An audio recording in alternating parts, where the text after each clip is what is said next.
হ্যাঁ রে, তারা তোকে আজকে একটা প্রশ্ন জিজ্ঞেস করবো। হ্যাঁ। তো ভারতের রাজধানীর নাম কি বললো? New new Delhi. বাবা রে, নিউ দিল্লি লয়, ওর নাম হলো নিউ দিল্লি। ও, নিউ দিল্লি। নিউ দিল্লি লয় রে, নিউ দিল্লি ওরে। ও, এবার বুঝতে পারলি। হ্যাঁ, নিউ দিল্লি, বুঝলি? হ্যাঁ। ঠিক আছে, তোমাকে একটা প্রশ্ন জিজ্ঞেস করতে পারে? তো বলতে পারবে ভারত স্বাধীন কবে হয়েছিল?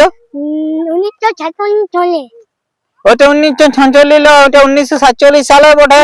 না, 1946 চলে ওঠে। হ্যাঁ বাবু, তুমি ভালো পাইছো বাবা, তোমার সঙ্গে নাই পারবে তুমি, ঠিক আছে যা। আবে আর একটা ছেলে দেখি যদি থাকে ওকে প্রশ্ন করবো। একটা প্রশ্ন জিজ্ঞেস করবো। হ্যাঁ, এবার না আমাদের ভারতের প্রধানমন্ত্রীর নাম কি? মমতা ব্যানার্জি। তুমি ভালো জানো, যা যা, তোমাকে আর প্রশ্ন করবো না বাবা, তুমি দমে পারলে ভালো। এখনকার ছেলেরা কি বলবো, বা তো প্রধানমন্ত্রীর নামে জানি না, দেখি আরেকজনকে কাউকে যদি পাই ওকে জিজ্ঞেস করবো, যদি পারে কি নেই। ঠিক আছে, যাচ্ছি, দেখি রাস্তা আরেকজনকে পাই। দেখি আজকে মাঠ দিকে কোনো ছেলে আসছে না। বাবু দাঁড়াও দাঁড়াও দাঁড়াও, কোথায় যাচ্ছো? এই মাঠ দিকে খেলতে এসেছি। আচ্ছা, তোমাকে আমি 3টে প্রশ্ন জিজ্ঞেস করবো, সঠিক উত্তর দিতে পারবে না? হ্যাঁ। আচ্ছা, আমাদের প্রধানমন্ত্রীর নাম কি? প্রধানমন্ত্রী নরেন্দ্র মোদী।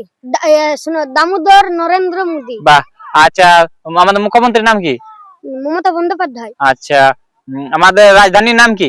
নিউ দিল্লি। বাহ, তুমি খুব ভালো, বেস্ট স্টুডেন্ট, তুমি দারুণ পড়াশোনা করো, তোমার ভালো স্মৃতিশক্তি এসে, যাও তুমি পরীক্ষায় ভালো করে পাস করবে, যাও, পড়াশোনা দারুণ করেছো।